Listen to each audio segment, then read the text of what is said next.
could've walked and I'm blessed. See the love of God in my flex, I'm so blessed. 20K just on my chain, say less. I text every day to get dressed, so blessed. Been through the storm and the rain, still blessed. Had a couple heartaches and pain, still blessed. Handle the pressure from fame, still blessed. God called my name, so blessed. Yes, sir, I'm blessed, don't play. Welcome back to another episode of the Cobain Report. Today's episode is very special to me. I'm gonna call this episode "When the Right One Comes," Junior. I have a man. Listen, this my guest today is very, very inspirational to me. He is a person who I look up to in everything that I do. Anything that you see that represents my brand or me personally as a human has been inspired in some way by my father. I'm gonna get right into his intro. All right. So today we're gonna have a heart-to-heart with my dad, Bishop Greg Davis. Right. Today we're gonna go into a place where few families are brave enough to kind of talk about. I'm gonna talk about generations of divorce. Right. So we are both fathers. We're both men. We're both entrepreneurs. We're both CEOs in our own aspect and rights. But we're also both divorced. And I wanted to bring my dad in today so we could talk about something that he talks about all the time, which is relationships, but also make it to where we could bring it to two different generations. So today I'm going to invite my dad, Bishop Greg Davis, to the platform. Woo, y'all make some noise. It's good to be on your show. On your show. Right. Well, it's just a little bit like your old show. But anyway, I'm grateful to have you here, Pops. I'm proud of you and all that you're doing and all of the accolades and my favorite word, consistency. Success is built on being consistent, and consistency brings longevity. Longevity brings legacy. Yeah. We don't realize, but as we're working on legacy. Yeah. Even you're working on legacy, even at your age. Yeah. Well, I had a great teacher, right? So I've watched you go through life and do things and create things and just stay consistent in every lane or whatever you put your mind to, whether it's pastoring, preaching the gospel is something I've always seen you stay consistent to, right? But recently I've seen you really hone in on this series of when the right one comes, right? And I know it's because of personal experience. I know it's because of your own life journeys and just watching other people around, and you've tapped into something that I think is great for church, right? We always talk about how to be saved. We always talk about Christendom and we always talk about those things, but we don't talk about the basics, right? Relationships. So, I started when me and Mama Kim divorced after 20 years, exactly 20 years. Yeah. We were married, and it wasn't another man, wasn't a woman. No. You have to say both of those you have to, because church folk messy. It was the very thing that we loved the most, and that was ministry. Yeah. And we loved, we did ministry together. We built an organization, helped build an organization called the Full Gospel Baptist Church Fellowship. Yeah. We raised kids, built my evangelistic ministry. We started churches. Yeah, plural. And one day we woke up and we had nothing to say to each other. Yeah. I was doing... it's crazy. I was doing the church in Pennsylvania, church in Pennsylvania, Ebenezer. I was doing Tabernacle. It was growing by leaps and bounds. I mean, Tabernacle in Wilmington. And then my grandfather made me the interim pastor at Welcome Baptist. Yeah. And, well, not interim, but if something happened to him, he wanted me to be the interim pastor. Right. Then he dies. Yeah. And so I'm on Word Network. I'm here in Detroit once a week doing Bible class at Welcome, doing church in Delaware. Flying back and forth, same Sunday. We were in 3 different homes. Yeah. We were in the big house, and then I had an apartment in Delaware, and then I had a loft in Detroit.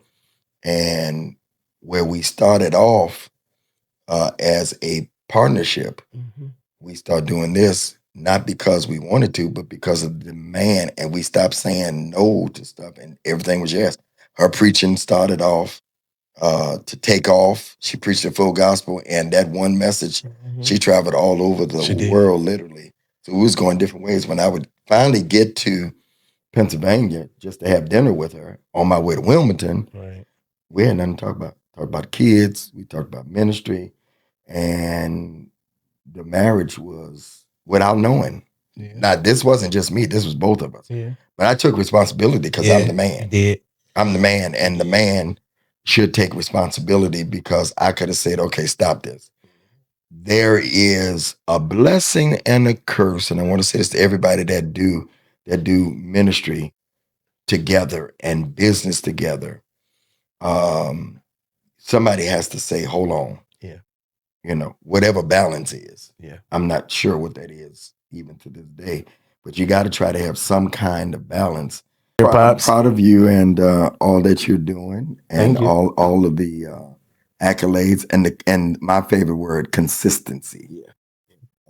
Success is built on being consistent, and consistency brings longevity. Longevity brings legacy. We don't realize, but as we're working on legacy. Even you're working on legacy, even at your age. Well, I had a great teacher, right? So I've watched you go through life and do things and create things and just stay consistent in every lane or whatever you put your mind to, whether it's pastoring, preaching the gospel is something I've always seen you stay consistent to, right? But recently I've seen you really hone in on this series of when the right one comes, right? And I know it's because of personal experience. I know it's because of your own life journeys and just watching other people around, and you've tapped into something that I think is great for church, right?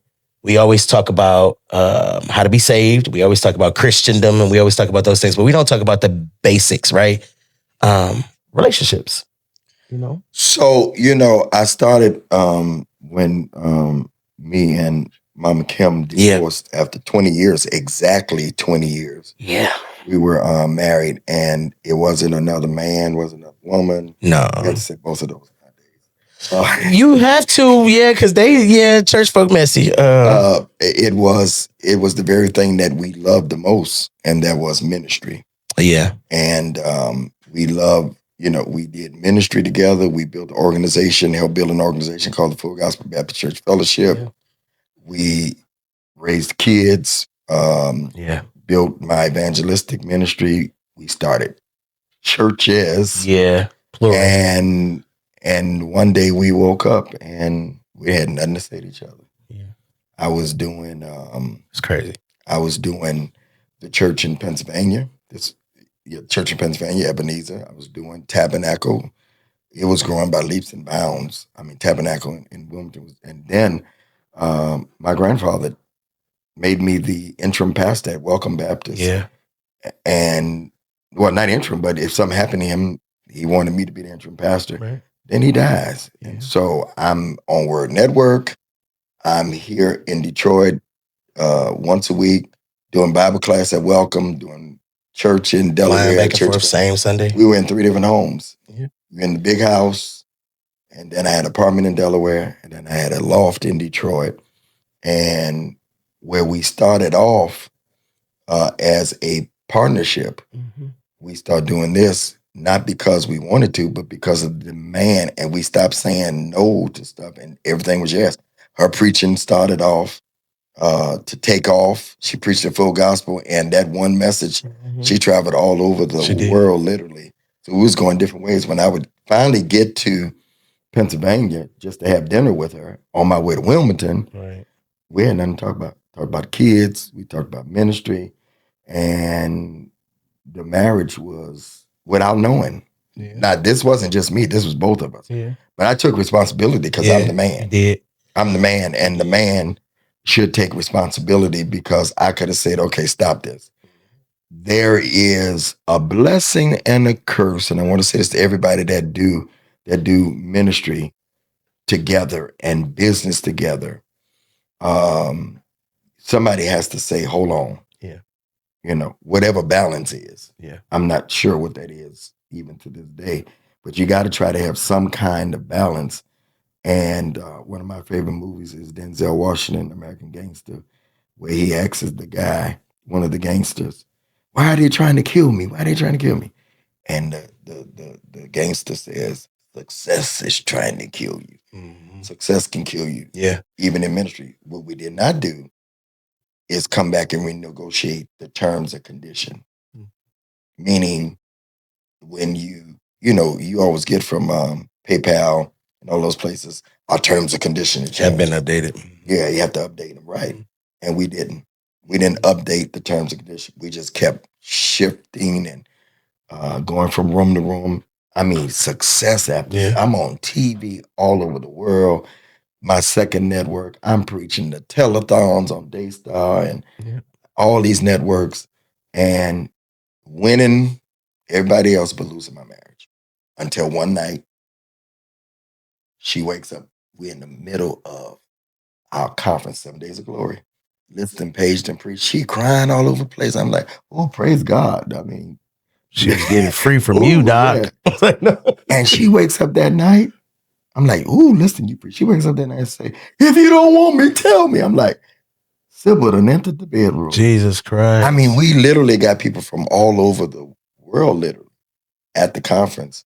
And that was basically it. We were gone and didn't know we were gone. Even when we went on vacation, we used that. You were on some vacations. We set goals on vacation. Nothing fun. We did stuff with y'all fun stuff, but it would be goal setting time. What do you want to accomplish? It was nothing fun about it. It was nothing about us personally, intimately. And we were gone. And by the time we got to Bishop Morton, I was done. I didn't even want to try. They even said that. So I started When the Right One Come to answer your question with a tweet when I moved back to Detroit, saying in order to find the right one, you have to become the right one. And people just start feeding it. That's how the right one comes about it. Yeah. Yes, all of that is I have great memories of it all, right? So from my aspect as the child, right? Because at this point in time, I'm an adult. I think I was married on my own. But since I was 5 years old, I only knew the unit of U2, right? So it was something that was definitely a thing, right? Where it started with your mom.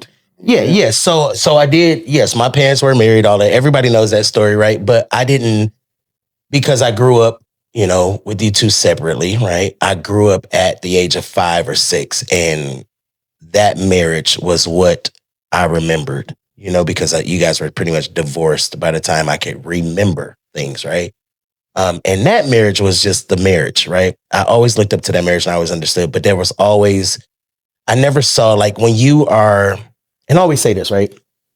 I never saw like the little hey babies and smooches, and like it would be, honey, what you doing? And it would be, Bishop, wait a minute, you call your husband Bishop? What the heck is going on in this house? This is She might have called me honey here and there. Yeah, honey or Bishop, or it was something. Yeah, it was, so I never saw, like, I saw the business acumen, right? Y'all had money. I saw the restaurants opening. I saw all of the business. I saw the car washes. I saw these things growing up, right? I always knew you guys got money together, right? Even though that's not what preachers talk about all the time. I'm just saying because I'm sure. I saw the hustle, right? And I saw that the hustle between you two was attractive, but I never saw that's all we had. The hustle was attractive, but I never saw the bond. There was a bond, but it wasn't, well, let me back up. First of all, I was attracted to, she's Bishop Kim now. I was attracted to her. Mama. Because, so you don't probably remember, but Dr. D.K. Craig, which was her pastor, which was the Craig brothers' uncle. Okay. He passed, and I went there to preach every fourth Sunday to try to candidate for the church. I didn't get the church, but I was attracted to her the way, I wasn't attracted to her looks, although she's not, don't get me wrong. Mama's beautiful. Yeah. Mm-hmm. But I was attracted to the way she carried out church. So the attraction started wrong. Exactly. It started wrong. Attraction was never, this fine babe, we want to, do that. It started off that way. I had Davis and Associates at the time. which was a marketing, branding, management company in Southfield. She came in helping. She came in, she had her own money. Actually, at the time, she had a little more money than me. I would make thousands of dollars when I get contracts, but she had the consistent money. She had the insurance. She had the house. I was living in Indian Village in a 2-bedroom upper flat. Butch. Yeah, yeah. I remember those days. I remember when she first came around, and I was like, okay, this lady she got nice fur coats and stuff. That's all I remember. Is like she already was, you know what I'm saying, pretty set. And I remember, you were in the age where you were at, and I remember we went from like the cars to like, okay, now we got Benzes. Like, I remember the transition and you hooking up with her, So I know for a fact that part has always been solidified. But like, and more of that was not her, because Bishop Kim I'm the sax and Gucci and Louis. Well, sax Louis. Yeah. She's the home shopping. Yeah, and JC Penney for sure. And well, not JC Penney, more home shopping. Yeah, which is JC. Yeah. So I would buy her. She can't be fresh. Yeah, I would buy her anything you saw. The versus the designer. She'd be like, "Oh, honey, I don't need that." Yeah. And I mean, I know you need it. So, because I'm the designer person. Yeah, for sure. And we had an agreement. I would buy all that stuff, and she would buy her home shopping stuff. She did. And the furs, she had every kind of Louis Pucci, everything. Kind of thing. Everything. I remember we were invited to Obama's first inauguration, and things were kind of shaking in, but she still was going to go. I'm in Saks because it was last minute. We got our tickets last minute. Somebody gave them to us last minute. And I called it. Only thing that was on the shelf was a jersey that was about $1,800. And I called her. I said, honey, you don't have to give me. I still got it. I'm just saying that was more. That was your style, yeah. But she's always been flashy. I believe she's always been practical. And before she got to, she was single mama too, right? So she's always been probably very, very smart when it comes down and frugal. Oh, she was the definitely smart one of I was the visionary. Yeah. She was more of, we need to say, we need to do this. And a lot of things that we had is because she was, it was a good mesh. We were opposites. I'm the spin. I'm the person with vision. All the conferences, everything we did was more me. Yeah. And she was like, okay. I say, we're going high. She said, high. Mm-hmm. I said, we're going left. She said, high left. It was a perfect, listen to what I'm saying, business arrangement. Yes. So, right? The arrangement, right? What we fail to talk about a lot of times is the age gap that you guys had. Mm-hmm. Do you think that the age gap played a part in maybe why? Wasn't thinking about it then. No, for sure not. Because we're younger. Yeah, for sure. I'm 38, probably. Was I 38 or 32? 32. He was younger. I was 32. Yeah. I was 32. Then she's 8 years. What is she? 6 years. 6 years. Oh, so she's 38. 6 years. So she's 38 and you're 32 at the time. Right. But she was always... Even when I knew, we knew each other before then. Right. I was running around directing the choirs and all that stuff. So we always knew each other, would always see each other. I'm talking about when I was in my teens. Mm-hmm. We'd known each other that long from Prayer Tabernacle and all that. But the age difference did have a lot to do with it. I think so. But not that's not the reason why I left, because we... No, but... So the reason I'm asking, right, is because my first wife, right? Well, my wife, I ain't been married again, right? I got, me, I'm praise the Lord, saints. Praise the Lord. That's what that's for. So anyway, it's Cobain Report. So my first, yeah. But hey, praise the Lord, saints. No, we can't say that, but yeah. In my marriage, right, before I got divorced, there was an age gap, and she was older than me, right? And I always felt like she would try to take the leadership, right? And I never felt like I was able to be the man, priest, provider, protector, right? Because there was always something where I felt like she was always had her thumb on me. I didn't deal with that though. You was around. Yeah. I didn't really. No, you was definitely alpha. You was definitely the man of the house for sure. Yeah, and she allowed me, even though she was older. Yeah. So you dealt with that part. I definitely did. So did you think you married somebody older because I had somebody older? See, that's the generational thing. There are similarities here. There's a lot of similarities. So I like the fact that she was older than me, right? Gave me a different security, right? Until I was married to her and her being older. Because once I started to mature and started to get older and I felt like I needed to naturally roll into who I was as a man, I felt like she wouldn't allow that at certain times because she was older and she had more street experience, right? I grew up in church. She did not. She grew up outside, big out inside. Okay. So it was just a difference. It was a difference in the way that we grew up. So my approach to it was more of like, church will teach you that you need to be married, but church doesn't teach you how to be married. It just tells you this is what you got to do because this is what the Bible say. You have to, but it doesn't give you the real instructions. It tells you how to love your wife and all the things, right? Which should naturally play out the right way. But we talking about real life here. Well, being real, right? Go ahead. I think a lot of the church don't talk about it because they can't talk about it because most of their marriages is messed up. Yeah. See, I'm free. I don't pass. Yeah. No, yeah. A lot of them. No, I believe that a lot of them. I believe, honestly, if we're being honest, I believe a lot of them sometimes struggle with the attraction to who they married, right? It's yes, at that point in time when they married. The attraction of who they marry or the attraction of what they can get because they married. Well, who they become, right? Yeah. And I believe sometimes if the wife doesn't evolve with the pastor, because what goes up is, right, you get a financial increase sometimes, you get a social increase, you get more friends, you get all those type of things, right? Well, the wife is sometimes at home with the children. So she doesn't enjoy all the advantages that sometimes you can enjoy, right? In your ride, she don't know Kurt Franklin, you do, right? She don't know this person, you do. So sometimes I believe that you move up faster, right? And they can be left behind. And then sometimes it gets like that weird kind of But thing. That wasn't the case with us, though, because she knew everybody that I knew. She dealt with all the people that I dealt with. In yours. In mine. Yeah. I got you. But in mine, it was different. But I was your son. She wasn't in the church, though. No, wasn't in the church. Yeah, so bringing her to that situation, right? It made it where it was weird. And with her being older, it was like, I'm trying to bring her into what I'm doing, but I can't lead and be the man that I'm supposed to naturally be because of the age difference in my brain, right? She always says no, but that's how I felt. And I believe that feelings are valid. And if your feelings are valid and how you feel is real in a situation. That never was an issue with us, though. That, come to think about it, as we're talking about it, we never even talked about the age difference. It never was an issue.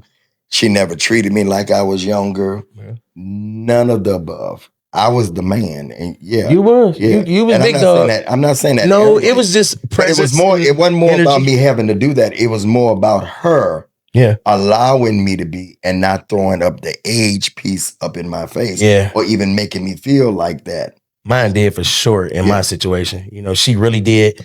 I loved my first wife. She was okay. Or my only wife. I don't know why I keep saying that. Did I get married again? I don't know about. Anyway, I loved her. I loved what I felt, in all of the other things of being married. But I just knew she wasn't my wife. I knew that was not who God, because this is what I feel. I feel like whoever God has called you to, it won't be a struggle. Right? I know this is a weird analogy. I always say this, but I feel like a sheep knows your voice, right? If you're a shepherd, the sheep knows your voice. So who you're called to knows you. It won't be a struggle. You'll say what you have to say. She'll hear it. And if it doesn't apply, she'll let it fly.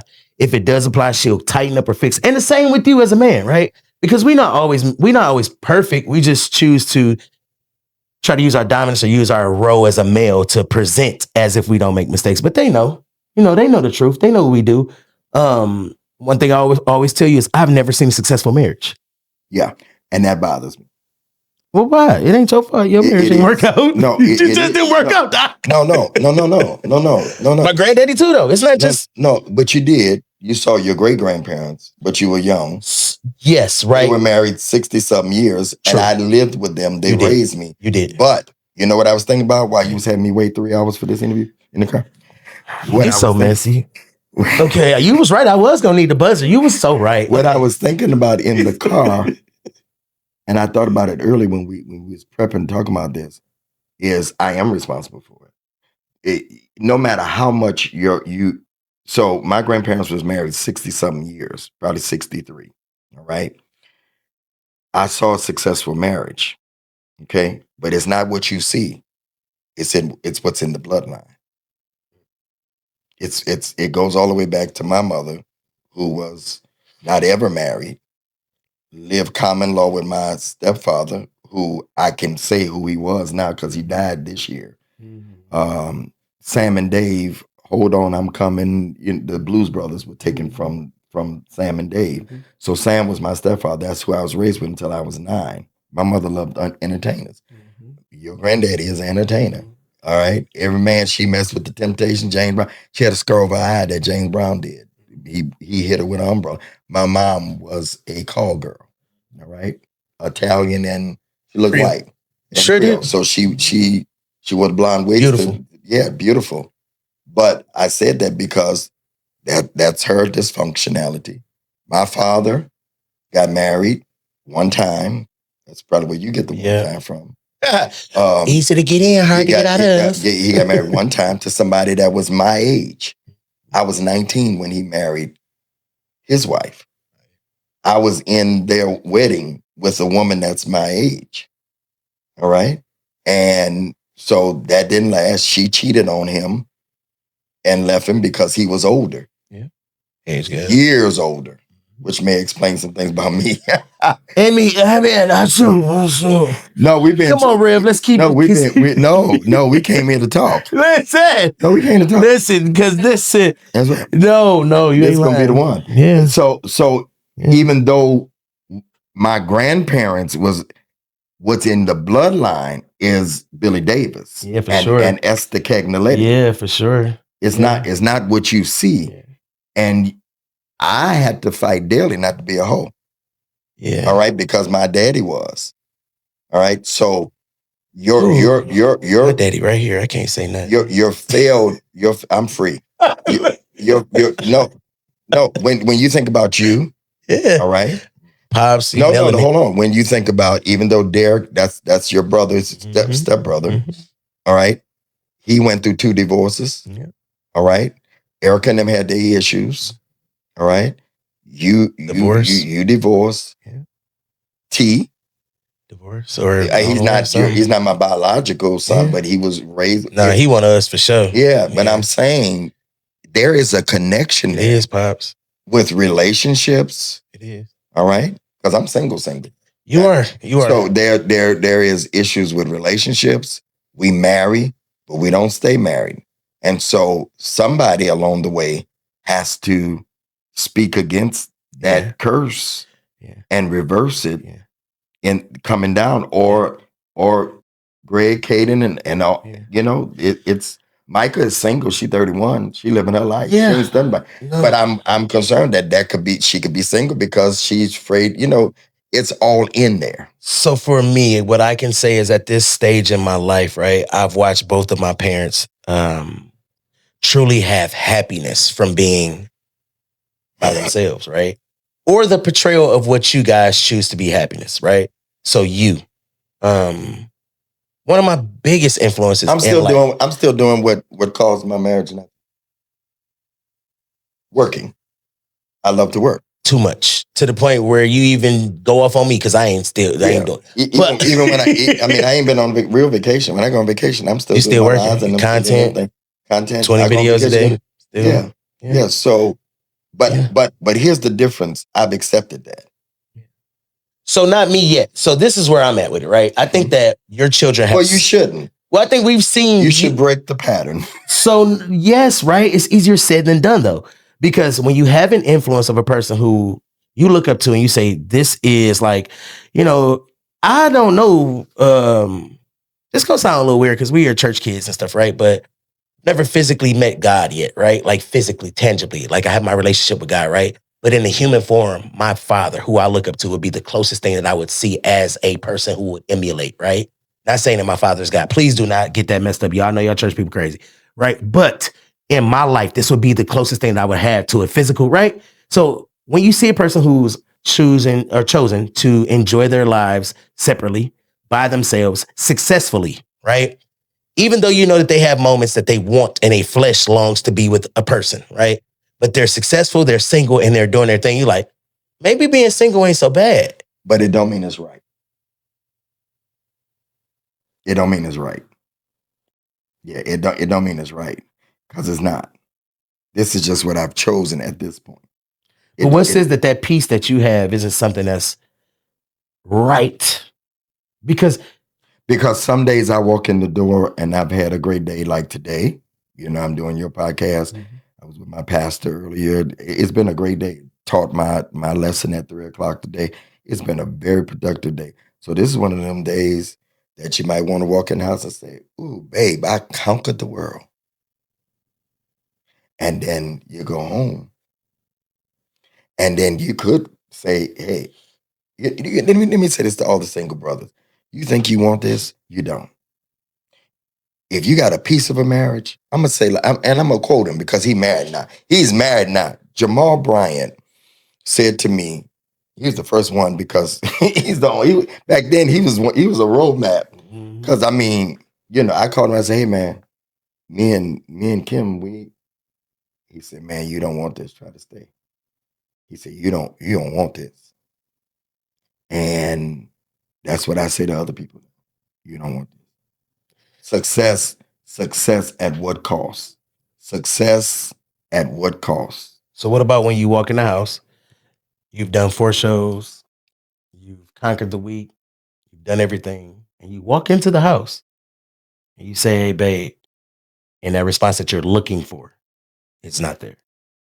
Because you're trying. That's better than no response. To you, some people would rather, right, be in a space where they can go home and celebrate themselves versus being in a house where the celebration is counterproductive or it's being pushed back because they're not in a space to understand why you're celebrating you. Well, I contribute everything to 2 things. Let me give you my biggest takeaway that I've learned, because relationships are lessons. My biggest takeaway is 2 mistakes that I've always made, and I'm not doing it now. And that is rushing into a relationship because of loneliness, and number 2, bad decisions. And really, the first one has to do with the second. Both of them. They're one and the same. When you rush into a relationship, not knowing the person, all right? And let me say this, that's not just for young people, because a young fool becomes an old fool if he don't stop being a fool. All right, so you have to, don't rush. We rush because of loneliness. All right, we rush and we make bad decisions. And so I hear you, but that has a lot to do. I'm not gonna get a lot of. I'm gonna see. I can. Well, we being real, ain't we? As you keep saying, that has to do with bad choices. Yeah, it's just the bottom line. No, yeah, I agree. I agree. We tend to make bad choices that don't fit where we're going. Yes. I'm gonna say what you can't. Well, I'll speak for us in this moment. Okay, put your earmuffs on. So we sometimes like the people who projects. You can say that, but I'll say this. Yes, right. Not the projects in the hood, right? But as in, we have to build a bear. Same thing. We have to build a bear sometimes, right? So we're attracted to people that I think aren't good for our end results and our goals, right? We're attracted. I said this yesterday on my podcast on Clubhouse. I have always been attracted to someone that I can help. Yeah, I'm a giver. Period. So bad. You and me, I have definitely got that from you. I mean, to the point to where one of my employees had to say to me the other day, she said, "That girl always asks you for something. Every time you're on the phone with her, take her off speakerphone." And I was just like, yo, that's crazy that somebody at work is noticing how much you beg. Now, here's the thing, and you're right. No, that's real talk. Here's the thing, and I don't say this arrogantly. I tend to pull away from saying I'm Bishop Greg Davis, but I have to also reconcile that I am Bishop Greg Davis. I asked God to make my name great in spite of my mother, right, and all that, to carry on my grandfather's name in spite of my father and all that. He did it. All right. There's hardly nowhere I can go. No, for sure. Nowhere I can go. But here's the thing. Sometimes I forget that by who I choose. No, for sure. That's not a lie. That's not a lie. That's not a lie. No, it's crazy work. You got to know who you are. You're keeping it real right now, Doc. No, you got to know. I done called you one time like, "Hey man, y'all looking like Frank Lucas walking through here. Y'all both got on Max and Minks and Bentleys. What is happening? Okay, what is going on?" No, I've tried to, down through the years, anybody that know me, I speak to everybody. I help everybody. I'm just down to earth. But sometimes that could be a curse, because you got to know who you are. And when you know who you are, you won't certain things for your life That's facts. that I've just allowed, That's facts. you know, and I could be carnal. And you know, I like pretty women. You do. We do. OUI French. We Yeah. yes. And I mean, we do. Bro, we do. Like, and this is the worst part about this, right? For me is knowing like I fight it so hard how much I try to just be my own unique person, right? Because I'm like, I refuse to be the spin image of him, dress like him, talk like him, walk like him, and be just like him, right? But see, here's the thing that I've never been. I'm gonna drop a bomb. I've never been a cheater. Oh no, I definitely have been a cheater. That is the king. That is what I have been. What? I don't know why. Yeah. I don't know why. That's not your thing. You've always said that to me. No, because if I'm gonna be in a relationship, yeah, I would have made up my mind that I'm not gonna do that. I want to be with this person. Yeah. But once we say we done, you know, because soon as we said we were divorced. In my youth, I think I battled more with cheating in my youth, right? And it's because of, I think, insecurities. You know, most males have those insecurities. And then again, being that I did not feel affirmed, right? Or reaffirmed, being that my ex-wife was older than me, right? I would go and cheat to feel like the man of the house. You know, the women outside made me feel like who I was supposed to feel like, you know, in my brain at that point in time. Not understanding that the covenant that I was breaking was worse than what anybody could make me feel, right? Breaking that covenant, I knew when I broke the seal of my marriage, I felt different. It hit different. The marriage was just like, I felt like I was holding a secret that I had. I mean, it was just a whole lot of things, right? I felt like I was holding a secret from a person that I was supposed to cherish and give everything to, right? But then just the way that I felt dirty. I felt trifling. I felt like I had literally broken a covenant with God. It wasn't even about the woman. It was more of like, I broke my marriage, right? So after that point, I already felt like I was less than. So anything after that was pretty much like, this is on autopilot of destruction until it's over with. Because I have broken my covenant with God. My whole life, like I said earlier, growing up in church, we're learned and we're taught you're supposed to be married. We just don't learn how to treat our wives. They say treat your wife like God treats the church. They tell you to get married. But they tell you to get married, but they don't instruct. They don't give us instructions on how. That's the reason why I started doing them. Because and nobody, you know, when I first, people were saying Bishop done lost his mind. No, for sure they was. Yeah, I was fighting in the comments with everybody. But now everybody talking about it. No, for sure. It's good or bad, they're talking. Yeah, for sure. And the only people that I feel like are the detractors are people who don't understand the calling that God has given you for the specific niche of people that God has called you to. Mm-hmm.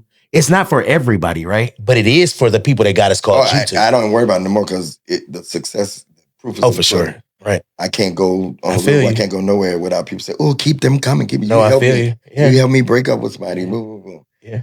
But so I want to publicly say, and I apologize. Yeah, I want you to. Which whooping first? Then we can talk about the rest. Because that 18-year-old whooping was tough. So no, go ahead, Daddy. I'm just talking. Y'all know I'm crazy. Go ahead, Dad. I believe a lot of the failure of relationships for you stems from your grandfather. Yes. Down to me. Down to you. So to approach the conversation we were having earlier about me feeling as if I have not had a good track record of people, right? So in the marriages that I have seen, right, as much as I love my grandfather, everybody knows Bishop Nero was my guy, right? I've seen infidelity. I've seen things. I've had conversations, you know, where certain things were admitted because I respect him. He respected me as a man, right? And also teaching me how to become a man and not to make the decisions that he made, right? So learning. So you had it on both sides. I did. So Nero would tell me, I made some mistakes, but let me tell you what not to do no more, right? But I knew, you know, he was not a perfect man. And I knew he wasn't all the time happy in his marriage. Because a man who's happy in his marriage acts different. That's what I was trying to say earlier about you and Mama's relationship, right? I would never see the little smack on the butt, even though I don't want to hear that. That's nasty with y'all. But anyway, I would never see the little kiss on the cheek or the little things that you know where a man still values certain things about his woman or his wife at that point in time, right? I valued her in a different way. Which is the things that we learned, which probably causes us to not be affectionate towards our women. Because I didn't see that from you. But I am a very affectionate person. You just couldn't unlock it in that situation? No. I'm trying to I try not to go too far. Okay. It wasn't me. My bad, Doc. No, it wasn't me. She wasn't. Okay. She's not. Okay. Yeah. So what I'll say to you But I knew that. She told me that. But I compromise for everything else. So I appreciate the apology, right? Because I feel it. I feel the truthfulness in what you're saying, right? But I think it did more damage to me to not see that than anything else. Because the area that I personally, Gregory II, struggles with is showing the affection. Because I always saw you be a man. But I'm very PDA. I'm very affectionate and all that. Now, but no, then before us, me and your mom was. Okay, y'all nasty. No, I'm just saying. That's my daddy. I can say that. She wasn't. So I respected. You can't give somebody. No, you can't. What they're not going to receive. Yeah. And I wasn't trying to change. So we had so many other variables. Yeah, being honest though, that was no. We had so many other variables, but we was ignoring because you know what I said then when I left? Yeah. I never forget our last exit conversation. I literally looked in the rearview mirror and I said, I'm getting ready to live. Yeah. And that meant in everything. Yeah. And so you sacrificed a lot though, Pops. Yeah, I found somebody that was affectionate and I'm an affectionate person. And see, it wasn't me, it was her. And this is so crazy to hear this. So I turned that off. Yeah, because to hear and I put my affection. So hold on, listen. No, I'm listening. I put my affection somewhere else. Yeah, in my work, it came out somewhere else. It came out. I loved her, but we wasn't in like ooh. No, for sure. And as a person, right, every woman I've ever had that I potentially wanted to marry, right, or whatever, have always told me that I struggle with affection because I've always seen you do one thing, but that's because and one thing great, because that's what you saw. But that's work hard. I'll tell you today, I'm a very affectionate. So if you need to go redirect yourself, redirect, bro. But no, I'm just saying. But again, that's the generational part that I keep on wanting to put out here. Yeah. It is passed down. It is, and it's not right. So it would be one of them things that the old people used to say, don't do as I do, do as I say. And that's wrong. You need to see that. You do. You all coveted it. I see everything else. You all coveted the unimportant stuff, which is important. Your work ethic, your consistency, all this that you're doing. Bro, we was even wearing chains in our pockets with jackets because we was just trying to be little bishops like you. So when we had little neck, it was all wrong. Chain, Jesus. It was all wrong. And that was, it was all wrong. But the things at even home, what we saw as Bishop, my spiritual father, and I'm gonna say this publicly, I never said this publicly, even with watching Bishop Morton and them. You know what Bishop Morton said to us? On our exit call, Bishop Morton said, yeah, this is not good. Y'all are the model couple of the fellowship next to us. Yeah, it's gonna be a lot of people that. And I'm like, I'm not happy though. Yeah. They don't care about happiness. And you're not even trying to save it. Pastor Deborah said, you're not even trying to save it. You're not even saying nothing. No, I wasn't. No, because half the stuff we did is because what we saw, like what you're talking. And this takes me back, right? Since we here. We never saw affection. It takes me back to remembering when I came to you and my mama and was like, Patrice pregnant. And the first thing that came out of both of y'all mouths separately in your own way was, when is the wedding? And I was like, I don't even know her yet. Wait. And it was more of like, nah, you made this decision, big dog. Figure it out. You know, and from that point. That was all wrong. But at that point, think about where you were and who you were in life at that point in time. Wrong. That is not a reason. Well, that's a little 20 years too late. Ain't never too late. I'm just saying. I did not know her like I wanted to. But she asked me to marry her, actually. My first wife asked me to marry her at church. I hope people are listening to this. I hope they are too. Right. Huh? You need a mic. So, you know I talk junk over the mic all the time. So we were dating, and I was helping her with her son, right? And she saw, she saw a pretty good guy. And yeah, she got pregnant, and I was just like, I'm not just gonna get married because somebody's pregnant. Like my mom and daddy was like, okay, you got to figure this out.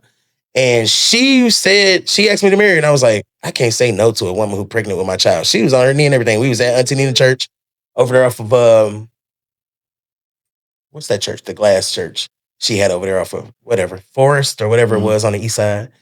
And she got in the back, and I was just like, I couldn't say no because this is a woman that's pregnant with my child, and I'm scared she gonna kill all that pressure and all that. That's not.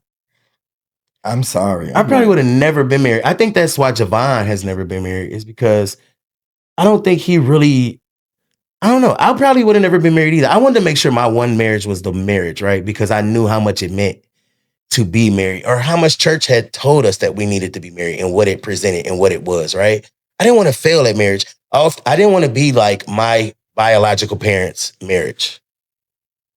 You and Kim marriage was the thing that I wanted to be like, until I saw that, stuff growing up. But my biological parents, I didn't want that. I didn't want to be. So ironically, I'm going to say we had a good marriage. My mom and you? No. Oh, you and Kim? Yeah. Yeah, heck yeah. For sure. We had a good marriage. Yeah, for sure. And people will say, well, why ain't y'all still together? No. We're the best of friends. So I like you better now. We were married. We're better apart than together. Yeah. We still do. You're a better human. I'm getting ready to do a recording session. It's gonna be at the church. So I don't know what happened when y'all divorced, right? But the human you became, right? Outside of the marriage. Oh, it's called Broken. It's called Broken. I was on TV, and I went through 2 things on TV, literally, in front of millions of people. I'm talking about, this was it. This was in the heyday of my television career. I went through the divorce publicly, and I went through having diabetes. I'm losing weight. People say, oh, something wrong with him. He getting divorced and he might have that. Something wrong with him. Yeah. You know what I'm saying? And so not understanding I was losing weight because I wanted to, so I can overcome type 2 diabetes, and I did it. Yeah. But I don't get to be private with myself. No. And that's one thing you had to teach me the hard way, because I would always be like, hey, who you talking to? You're like, it come with this. Just let it roll. Let it roll. Even my scandals, even the private, even the stuff that came out. I attached that to my father in the bloodline, the sneaky link, I mean, all you gotta do is Google and see what Yeah, don't remind us. I'm not changed. No, you're not. But what this makes me do is go into defense mode, and I'm always ready. Oh, and he's like, boy. This is what you gotta realize about me, right? I am a junior. I don't recognize it to y'all folk, but everybody who knows the vibes, right? So at the end of the day, I don't care what this pastor stuff, bishop, none of that. That's my dad. First and foremost, right? The rest of it, I am. And the speech that I've given you. Come on, let them know. This comes along with it. I know you can't be proud to say this is your dad. The negative comes along with it. I've had to learn that, Grace, over the past. And the less you fight, the more it goes away. You gotta fight. I've had to learn that over the past 5 years, right? Since the I would say the biggest thing that you went through publicly in my brain that. Whatever. And you fought that off, and, you dealt with it, and you didn't learn, you went up to it. Yeah, you went through it. You went through it like a man. But what it taught me, right, was that you can't fight every fight. You can't go through some things. You have to allow God to handle. And I'm glad, there's a scripture, and I don't mean to go there. No, go ahead. It was good for me to be afflicted. I'm glad, the old folk used to say, your slip. I'm glad my slip showed. Yeah. That took a while, Doc. No, I'm saying that I walk free. Yeah. There's so many people that's walking around with bondage. With bondage, and they got secrets and all that stuff. I'm free. No, Charlie Sheen was just saying that on the interview earlier. He was like, people hold stuff over your head all the time if you allow them. No, you ain't got. I'm free. Yeah. You are free. That goes back to, again, what I was saying about I enjoy the man who you are since post-divorce, right? And that was probably a little selfish or whatever, but the brokenness, right? And what it caused and what it created, right? The person that you are now, I think you're more open, you're more honest, right? You're more in tune with who you are and your feelings as a human and as a person, right? you'll say, I don't like the way she treated me, or I don't like the way she didn't answer the phone. I ain't dealing with her no more, right? Versus it used to be, I'm Greg Davis, I'm big dog, I can handle anything that comes to me. You're more vulnerable now. You're more, to me, I think you're more intentional about how you spend time, right? Even in just calling and saying, I want to speak to my granddaughter, just the small stuff. And you like, okay, who are you and where's my daddy that worked 24/7? Like, you know what I mean? I'm used to you just being a warrior, just going through it all and just the person that you're becoming now, you know. So you start to I know we're close. You start to reflect on your life. I understand my purpose now is to impart wisdom. Yeah. You know, I always find myself imparting wisdom through what I've been through. Yeah. And so when I talk now, I don't talk through just, I talk facts now. I talk my experiences. Yeah. I don't talk theory. Right. I'm talking about what I've been the through. real deal. I feel like Solomon. I feel like just like all this is done. Can I say that? I can say that. Y'all know what that means. Right? Yeah. All this, it don't really matter. Yeah. I don't really care no more. And it bothers me when I see younger people, younger couples trying to climb, and they don't understand you get more on the journey than you do at the destination. Oh my God. That's it. You get more on the journey. Enjoy Jesus the Christ. journey. Because when you get to the destination, you nailed it. ain't nothing really there. No, you nailed it so much, Pop. Like I told somebody, I swear. they asked me to come do something. I said, I don't want to do that. You still climbing the mountain. I'm at the mountain trying to understand how to maneuver on the mountain. Right. I'm not climbing. Right. I'm there. Yeah. You know? And so some things that you're trying to do, you know, like I'll walk away from it. I turn stuff down that I used to be excited about. Yeah. I'm so focused and I'm so driven by leaving something behind. Like if I die, I got thousands of videos that I'm gonna be haunting y'all. Man, you got thousands of children in the ministry out here that's gonna keep the legacy going. If nothing else, man. That's been my biggest hurts. Of course. We don't have to talk about that now. No. No, I don't want to. So naturally too, right? So kids, they gonna hurt you. They gonna let you down, right? So spiritually, you know, that's right around the corner too. Yeah. I've seen, and that's some of the biggest people I be wanting to beat up. But anyway, I always got your back, dog. So, this one thing I want to ask you, though, Bishop. If Bishop at this age and the person who you are now could talk to Bishop at 32 or 34 years old, right? What would you say to yourself at that point in time? Don't do half the stuff I did. So I know we're in the studio, and they're very familiar because his father was the proprietor. His father was a part of the organization I'm a part of.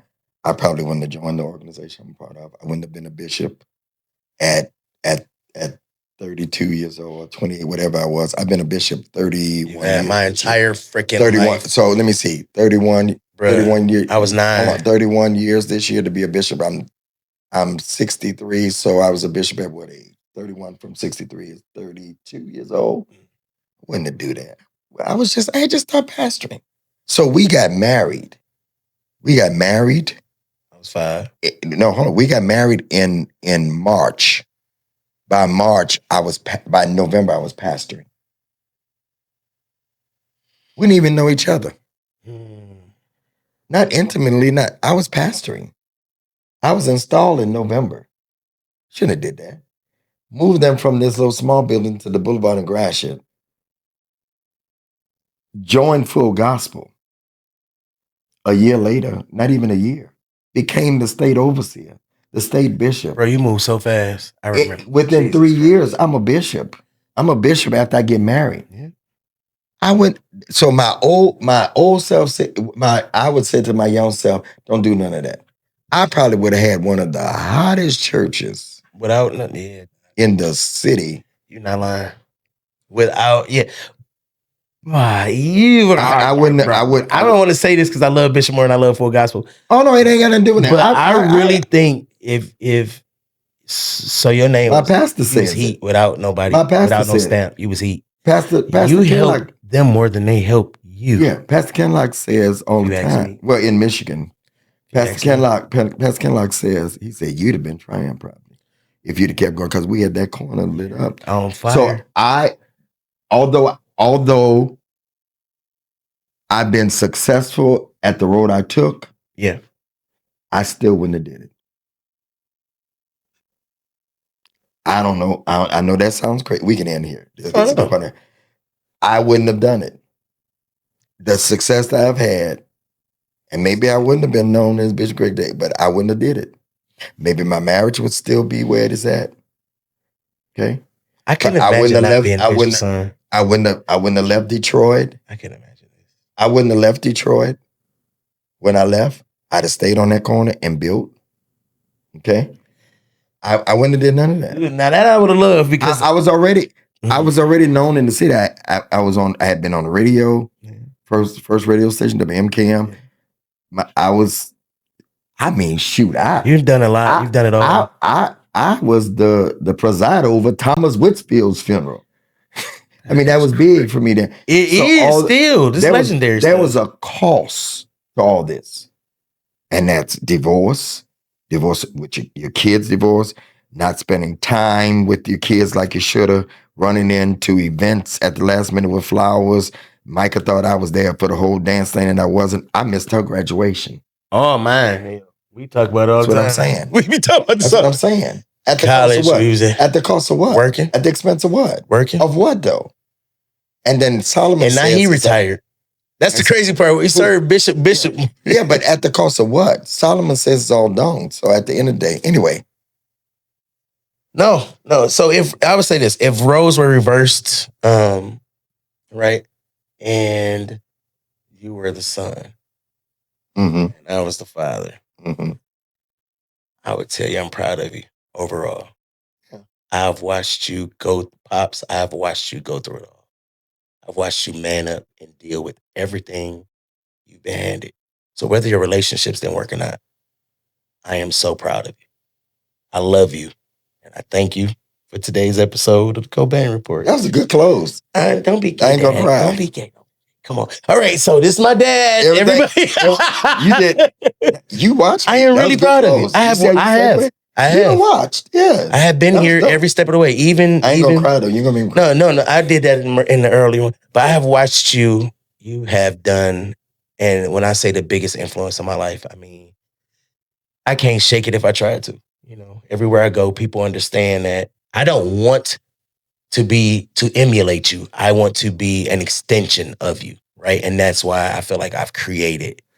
You know, the things that I've done, they've all been different. They've all been a little bit where your eyes always squinting, like, I don't know what you're going to do, but there's something in there. Just let me help you fix it, right?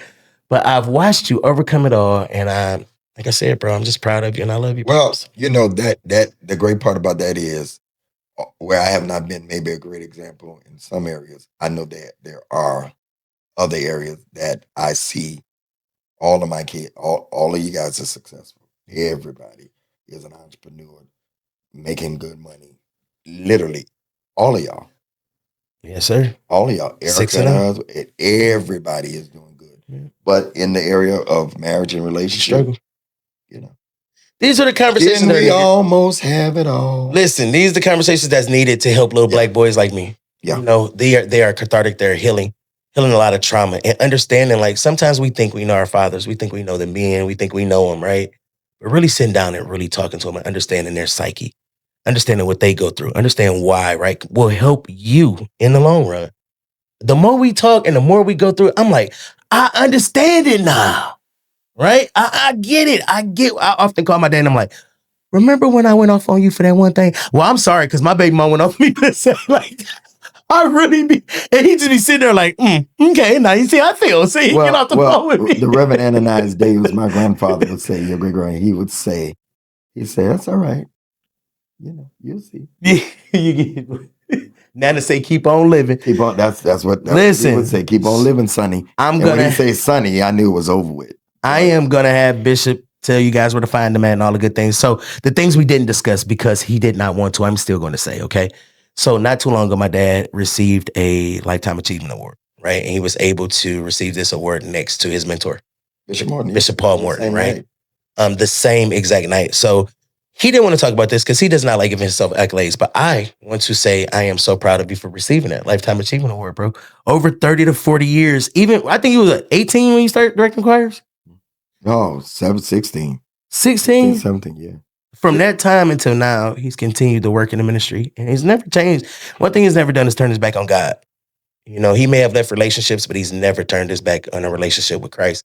It's one thing I've seen. So the Lifetime Achievement Award to me is definitely something that you deserved, is well-deserved, right? Other thing, his single is still playing all across the country right now. Not too long ago, he just was at Stellar Awards, you know, I was actually, what is it? I was in the first and second round. Didn't make the final, but to be, that was an honor. Yeah. And next year, they're inducted me in the Gospel Hall of Fame. So I'm excited. So even if the relationship... Serving the Lord pays off. It does. Even if the relationship didn't work out, he's still rolling. Okay. Outside of that, he has a whole bunch of other things. I want you guys to stay tuned, right? Follow him. He's going to tell you all this stuff to follow him at. But stay tuned, lock in with him, because you never know what Bishop has coming. Yeah, you just never know with this guy. So you can follow me on at Bishop Greg Davis everywhere. At Bishop Greg Davis everywhere. And coming latter November, going to be on Foxhole. That's right. When the right one comes on Foxhole. So I'm excited. Yes, I am too. I wanted to announce it, but he was telling me, I get it. But I am so proud. Again, more things for me to follow and try to live up to. You know, the shoes already are huge, and I'm all right with it, man. I would rather have big shoes to try to fill and follow than none at all. You know what I mean? Like, be better. Man, I am doing the best that I can do in everything that you taught me, trying to apply it. So we're gonna wrap this one up. Y'all follow my father with everything. Y'all follow me, Rocc Cobain. And if y'all want to see us do this more together, we might do something a little more. So y'all tell us. Y'all gotta tell us in the comments. Yes. Like, subscribe, share, go follow Bishop Greg Davis. Follow me, Rocc Cobain. Follow us at the Cobain Report.